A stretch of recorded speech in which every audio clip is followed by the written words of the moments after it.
Who are you? And where are you going? What do you want?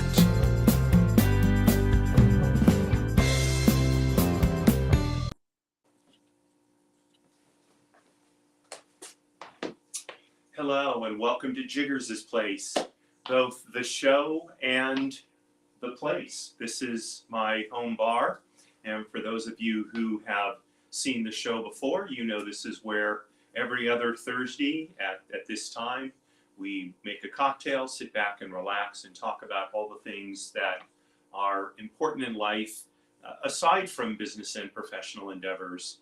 And so today, or this afternoon, I'm going to be talking about the pursuit of beauty. But before we do that, I'm going to mix up a cocktail that I designed with the help of ChatGPT called the Blossom Elixir. And the idea is to evoke beauty through spirits. Does that sound like a good reason to drink? I hope so. So this cocktail is going to use vodka. I don't think I've made a vodka cocktail before. This is the vodka I have in my bar regularly. This is just great Smirnoff vodka. Now, I know a lot of people turn their nose up at Smirnoff and they say, oh no, you've got to have Ciroc, or you've got to have Kettle One, or you've got to have, whatever. The reality is, on tasting tests, blind tasting tests, people could not tell the difference. And that's really the essence of vodka. Vodka is tasteless, it has no smell, unless of course it's been infused with something, but it's just regular vodka. It's tasteless, has no smell. And so the idea that, people can tell the difference between, Grey Goose and Smirnoff turns out, at least in a broad blind taste test, to not be true. So maybe you can, okay, fine, but I like Smirnoff because it was advertised in the 60s as being James Bond's vodka. Woody Allen for a while was this spokesman for Smirnoff, so it has some illusions for me. The other ingredients are raspberry liqueur. In this case, I'm using De Kuyper. De Kuyper has been around a long time. And, again, it's one of those things of people, they turn their nose up at De Kuyper. Oh, it's De Kuyper. But I think their liqueurs and schnapps are quite good. And then we're going to use some rosewater. So if you've never had rosewater, get yourself some and smell it. And interestingly enough, it smells just like roses. And then finally, some fresh squeezed lemon juice to balance out the various flavors. Okay, so here we go. We're going to start out with 1.5 ounces of vodka.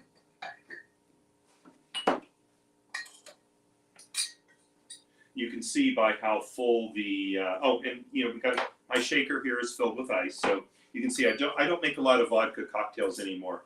Vodka is a really fun spirit in that it basically takes on the character of whatever you mix it with. Now, there are times when you drink, when vodka is drunk straight.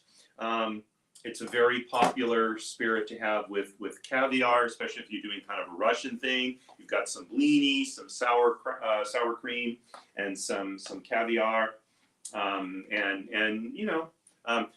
like vodka chilled. Now you can put a bottle of vodka in the freezer, and it will not freeze because the freezing temperature of alcohol is much higher than it is for other spirits. So let's see, where is the okay? Oops, there we go. Okay, let's see, where's the 1/2 ounce? Okay, there we go. Okay, so we're going to put in 1/2 ounce of the raspberry liqueur. Okay.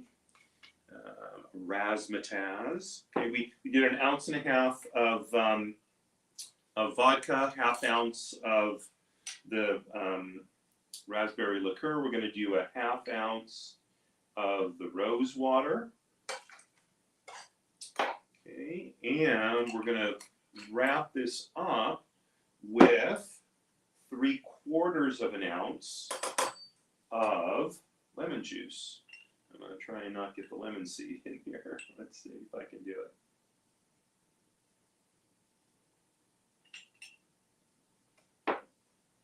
There we go. Okay, and now, of course, since it's a shaker, we're going to shake. And we're going to shake it for a good 10 to 20, even 30 seconds to get all the ingredients not only to mix together nicely, but to chill them down and to dilute them to bring out the flavors. I always talk about that every week. And I've got my coupe. That's the sort of rounded glass. It's my favorite glass for champagne, although most people these days like flutes. I like the coupe. It's more of a 30s, 20s, and 30s kind of thing.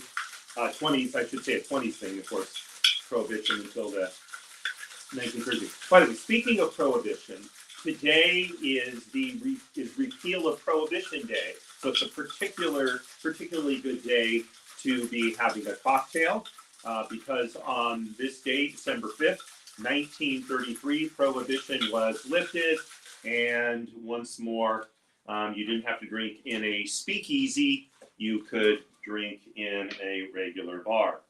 Okay, so here we go. We're going to pour this out.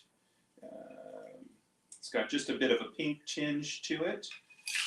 And you'll notice I mentioned a garnish. So garnish with a lemon twist. Kind of twist that there. And take a little sip of this. Let's see.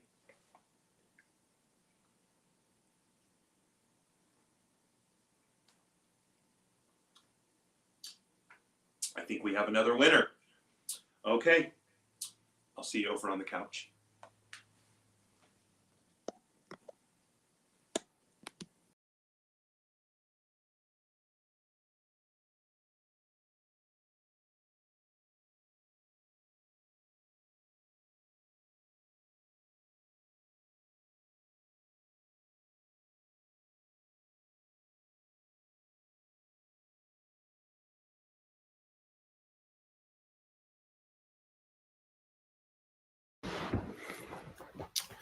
So there we are. This turned out to be really good.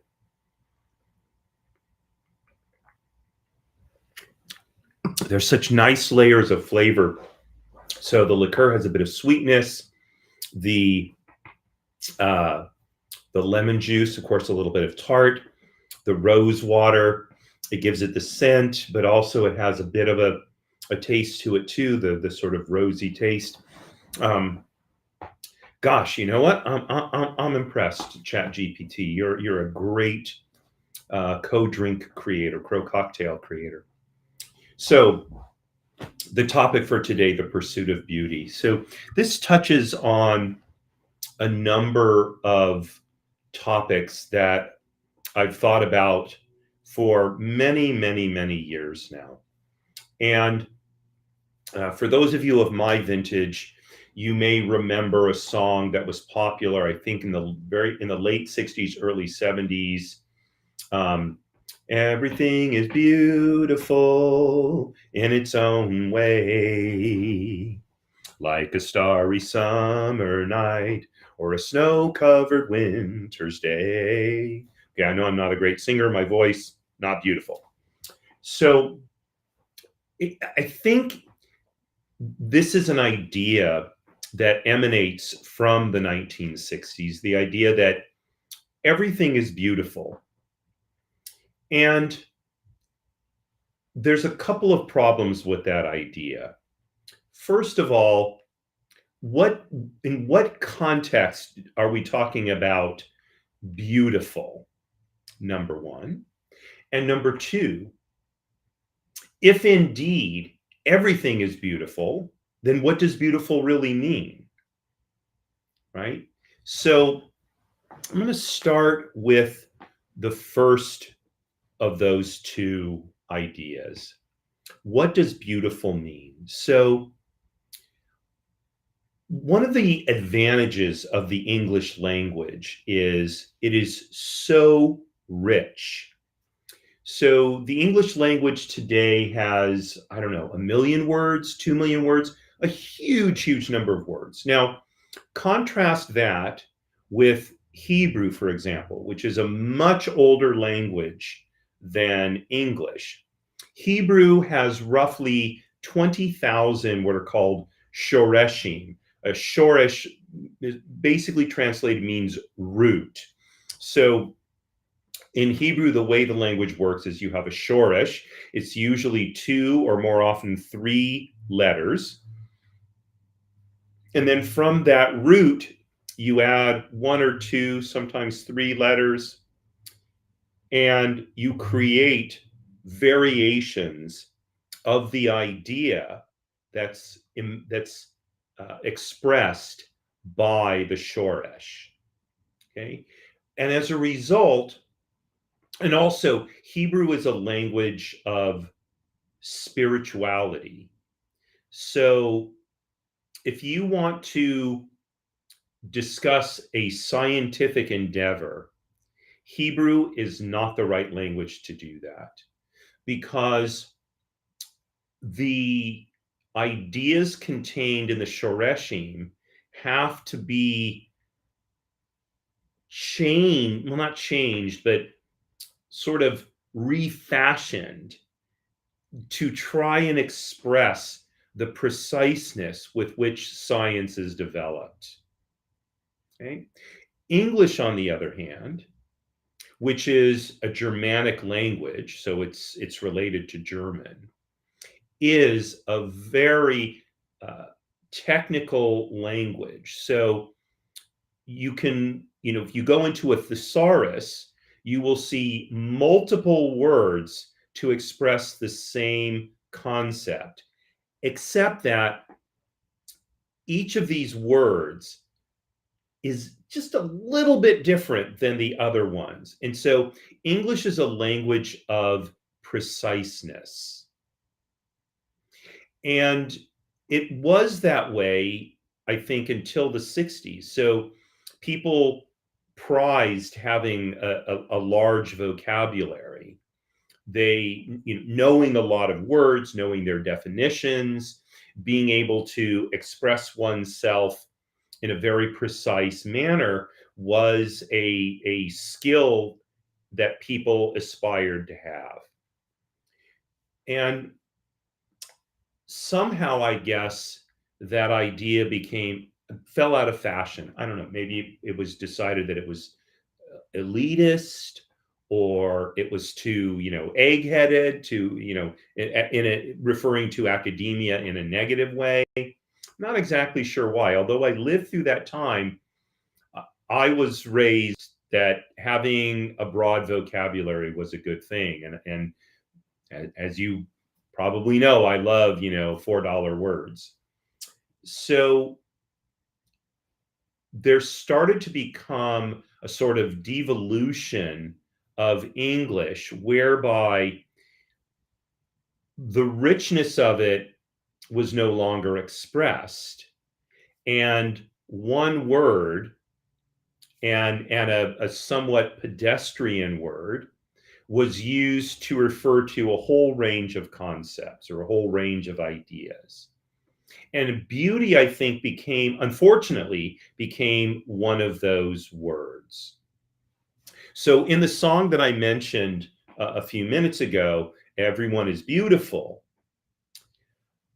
they're really talking about a God-centered idea. And it's not that God created everyone beautiful in the sense of physical beauty.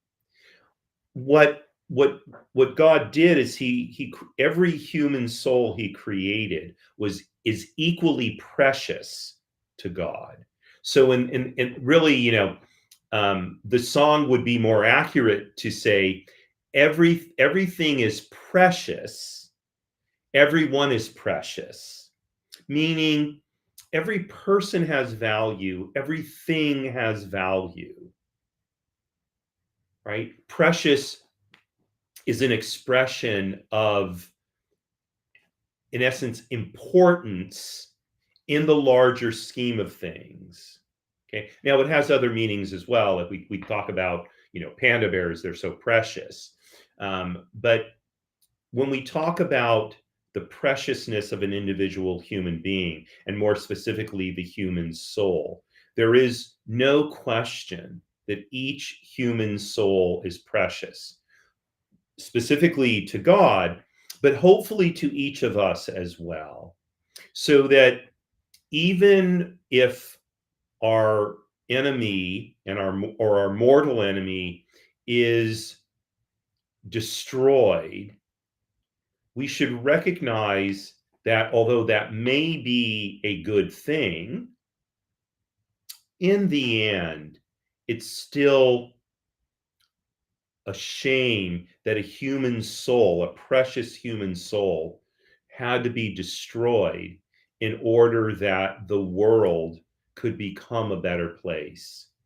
It would have been better if that soul could have reformed himself rather than having to be destroyed. Now, the reality of existence is sometimes the only way to make the world a better place in April of 1945, not the only way to make it a better place, but the only way that Hitler could have made the world a better place in April of 1945 was to either completely repudiate everything he had did or be dead. And he chose the second option, right? And with the demise of Hitler came the fall of Nazi Germany and the opportunity for the world to recover from this evil ideology, right?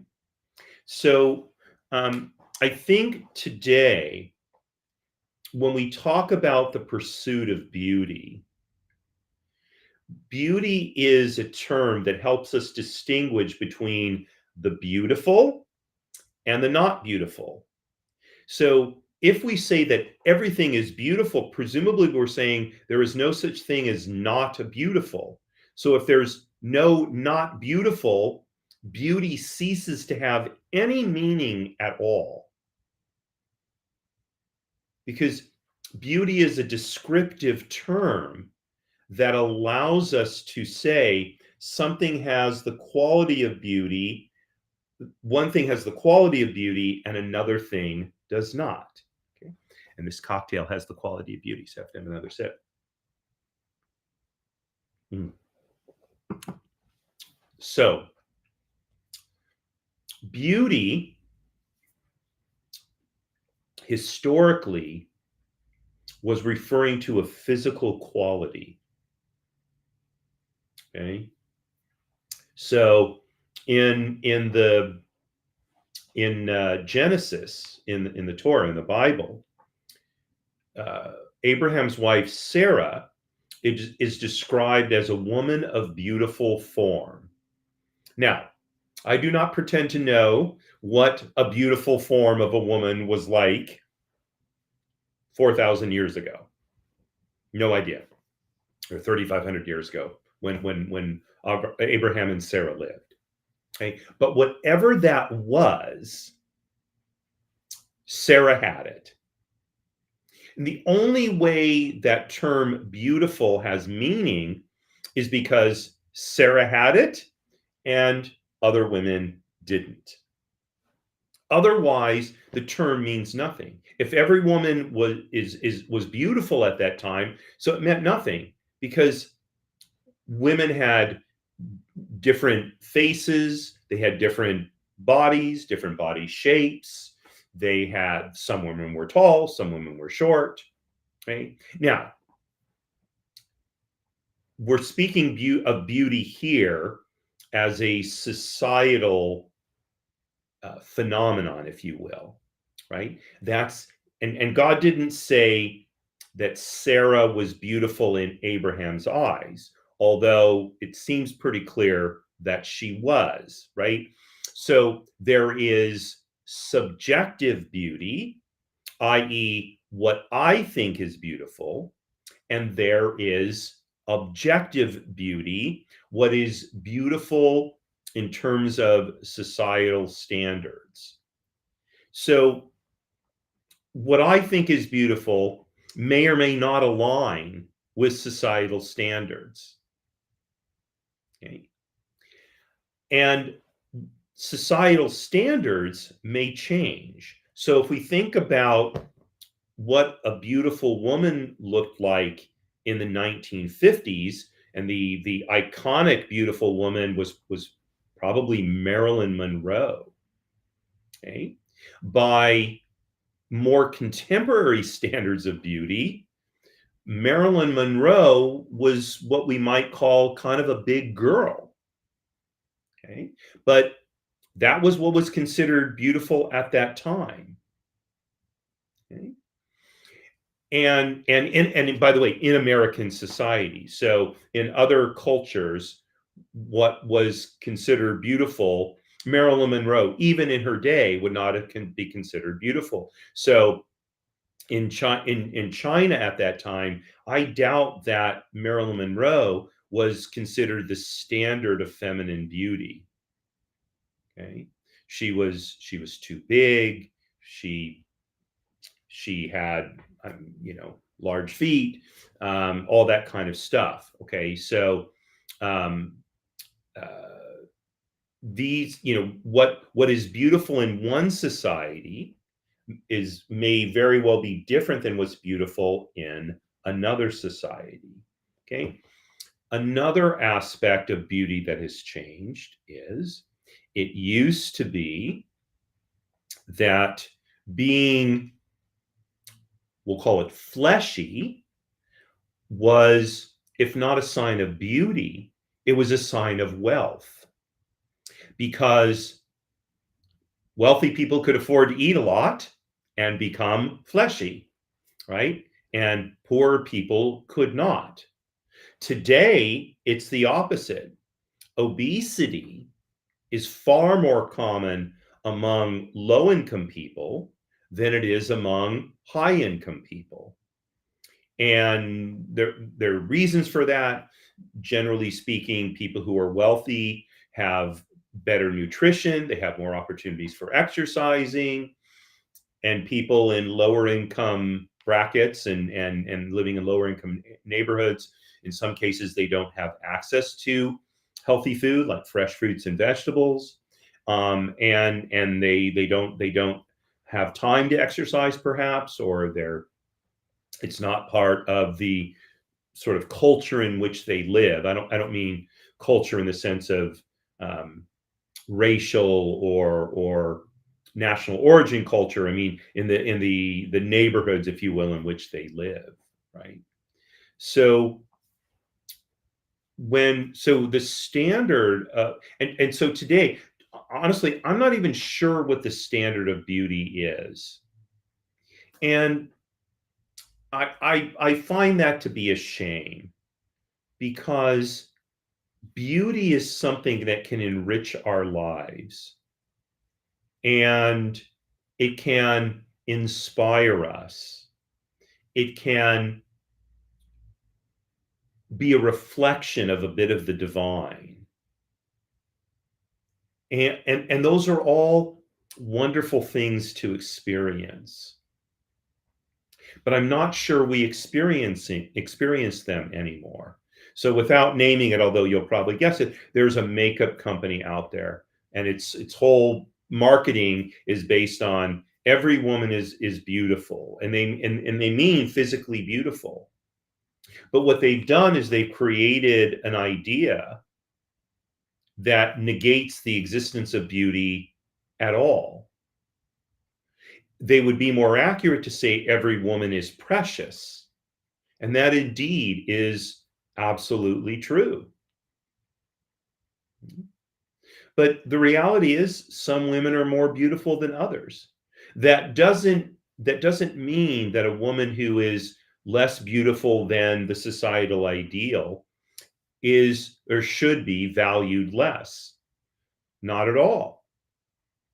Okay. There's a great song in one of my favorite Broadway shows and movies called On the Town. It's not in the movie. Actually, the song's not in the movie. It's only in the Broadway show. And it's sung by the woman taxi driver, and the actress who played it in the original Broadway cast was not a particularly beautiful woman. I'm trying to think of the actress's name. It's not coming to me. I mean, she wasn't ugly, but she wasn't particularly attractive. And she sings a song about how she's a great taxi driver, she's a great cook, she's a great baker, uh, she's the kind of woman that can make a man feel wonderful. And the song is so terrific because what she's really saying is, although I am not the ideal of feminine beauty, marry me and you will have an amazing life because I'm an amazing woman. And indeed she is, right? And so while we can appreciate beauty, and obviously I'm speaking from a male perspective because I think men are more, shall we say, hung up on how a woman looks than women are on how a man looks. So while, we men like beautiful women, the reality is it's one thing to appreciate beauty, it's another thing to idolize it. And this is where I think our society got off track. So the idolization of women, of beautiful women, is a problem. Okay? Because most of us men are not going to get the ideal beautiful woman. We're not going to, marry the Marilyn Monroe of our times. I don't know. Is it Jennifer Aniston? I can only tell you within my context. To my mind, probably, Jennifer Aniston is the ideal beauty, at least from my perspective. But I think more broadly, societally, especially in her day when she was on Friends, I think she was pretty universally considered to be sort of the ideal of feminine beauty. There's only one of her, right? And as much as I don't like Brad Pitt, he got her until he was stupid enough to let his marriage break up. So what we need to do is appreciate beauty, but not idolize beauty. And that's a tough walk to take, right? Because we've been steeped in this idea that we can have everything. Totally false. We cannot have everything. We will not have everything. Not the remotest chance. The wealthiest person in the world cannot have it all. Nope. Doesn't happen. Even if you had unlimited money, you're not going to have it all. Because there are people and things in this world that are unique. And if they're already committed over here, they're not going to be enticed to you, no matter what you have. And that's something we used to have to come to terms with as we got older, matured, and gained wisdom.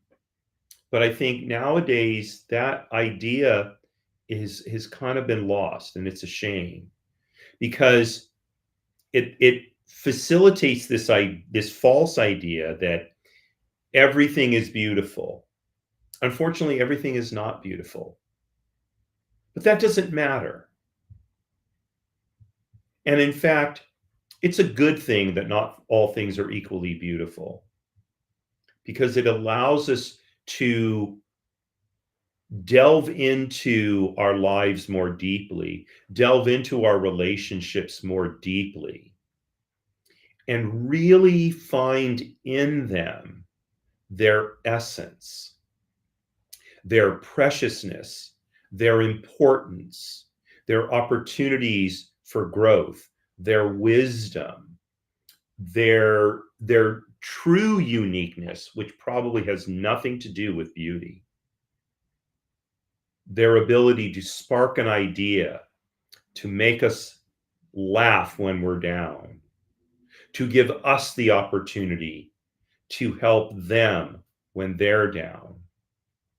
All of these make life rich. Beauty, to a certain extent, is a patina, and it oftentimes fades. Okay? One of the downsides of the fact that we can record almost anything is now, what, 25 years after the show Friends ended, we can still go and look at Jennifer Aniston when she was in her 20s and was so beautiful.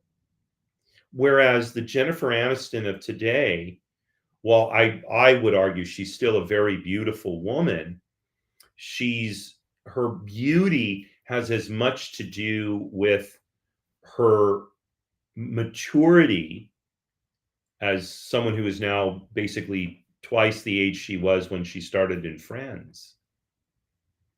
And it comes from the experiences she's had, her ability. I'm projecting now. I've never met her, but I suspect she's much better able to understand life. She's probably able to express empathy better than she could have 25 years ago. All of these make her a richer person. They make her a more precious person. They don't make her a more physically beautiful person. So that's my message to you on the pursuit of beauty. One more sip of cocktail. And it's food for thought. And that's often what I'm trying to do at Jiggers' place. Many times I took Jiggers for a walk and we would just go on what I used to joke with him, walk about around the neighborhood, Australian term. And we would see things. We might see birds, or we might see flowers, or whatever we saw. And I would converse with him. And no, I'm not crazy. He did not converse with me back. He was a dog. And while I think Jiggers was a handsome dog, Jiggers' preciousness came from his vibrancy as a dog and his ability to comfort human beings, especially when they were troubled. That was his truly unique quality. If you could read the saying on the wooden chest right over there that says Jiggers Place on it, it says, where there are no strangers, only great friends we haven't met yet. That was the philosophy that I attributed to Jiggers. And it's a wonderful philosophy. Would that I could live that philosophy and be the human being that my dog Jiggers thought I was.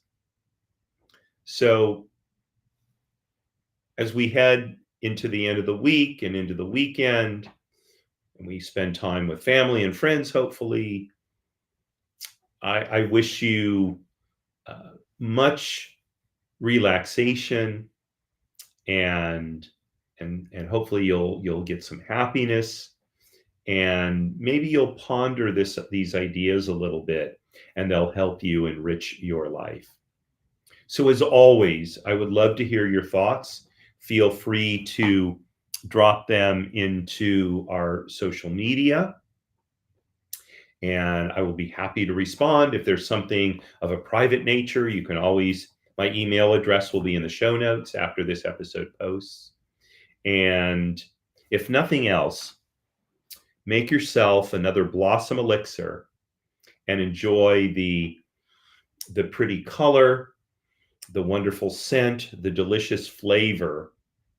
And see, all of those, I could have said the beautiful color, the beautiful taste, the beautiful scent, right? But that's not that's to be too pedestrian, right? So the luscious flavor is really gets to the heart of what flavor is, the aromatic scent, right? All of these words help us experience life more deeply and more wonderfully. So, a toast to you. Thank you so much for joining me this afternoon. As always, I really appreciate it. I see we've got some people who are joining me live here. Thank you so much. And this wraps up my shows for this week.